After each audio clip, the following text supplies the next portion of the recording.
O descaso com as áreas de mananciais é um dos principais problemas que avança a olhos vistos e agrava a crise hídrica no Brasil. Quem traz informações é o Fábio Olmos, que é doutor em Ciências Biológicas pela Universidade Estadual Paulista, Unesp. Fábio, por que você acredita que haja o descaso com as áreas de mananciais? Olha, primeira coisa, né? Historicamente, sempre se soube que havia uma associação muito estreita entre a conservação de áreas de floresta e a saúde dos mananciais de abastecimento hídrico.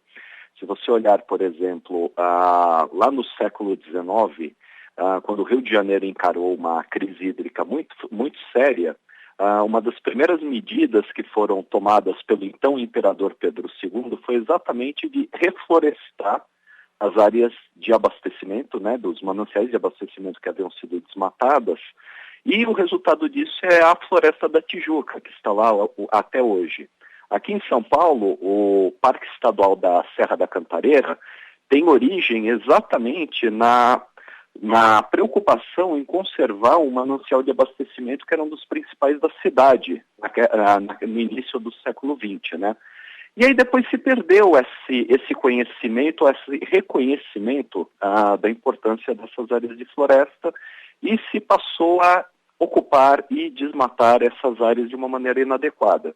E o resultado hoje é o comprometimento desses mananciais, né, que estamos sentindo na carne. E até citar um exemplo bem interessante, né, a cidade de Itu, aqui em São Paulo, que foi uma das mais afetadas pela nossa crise hídrica, né, teve uma experiência bem interessante. O manancial que fornece água para a cidade, né, que abastece ali o reservatório da cidade, é bem desmatado e secou. Ali do lado, um outro manancial que abastece as indústrias, né, da Quirim Brasil e da Chincariol, que havia sido reflorestado num projeto da SOS Mata Atlântica, não secou. Foi o único setor da cidade, da economia da cidade, que não sofreu com a crise hídrica.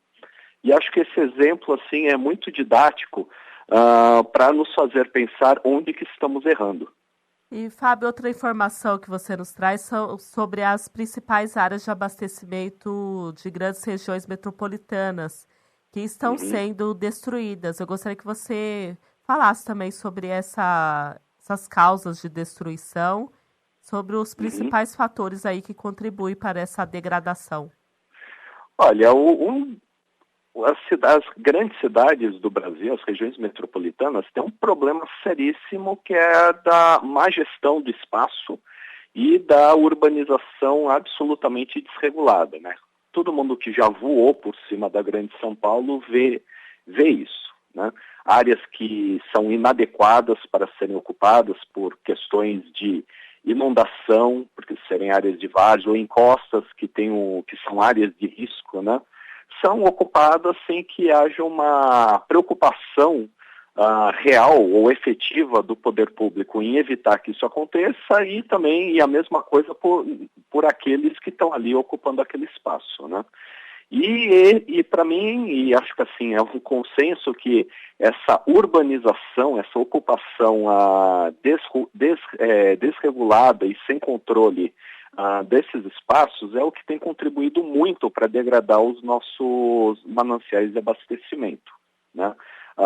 Se a gente olha aqui na região metropolitana de São Paulo, onde teoricamente, né, existem áreas de proteção de mananciais, né, definidas por lei, etc., por exemplo, no entorno da represa de Guarapiranga, em torno da Billings, no sistema Cantareira, no sistema Alto Tietê. Bom, algumas dessas áreas de proteção de mananciais reconhecidas por lei sofreram maior desmatamento do que áreas que não estariam teoricamente protegidas pela lei. Então tem uma verdadeira inversão da coisa.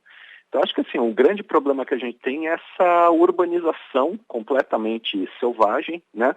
E que infelizmente é alimentada por interesses políticos, né?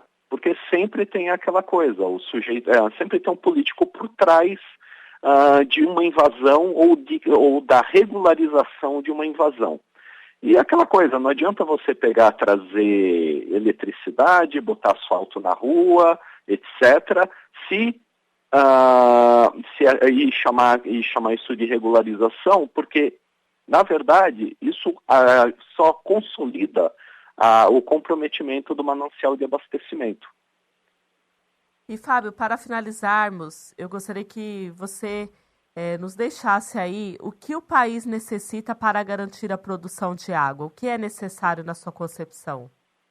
Olha, eu acho que o Brasil precisa reconhecer que nós não estamos no controle e, na verdade, a natureza está no controle. E a melhor forma de você garantir água de qualidade e em abundância é tendo mais árvores. O Brasil tem área degradada demais. Basta a gente olhar, por exemplo, aqui a região do Vale do Paraíba, a encosta da Serra da Mantiqueira, a encosta norte da Serra do Mar, onde tem capim demais e árvore de menos. Acho que a gente precisa plantar mais árvores para ter mais água.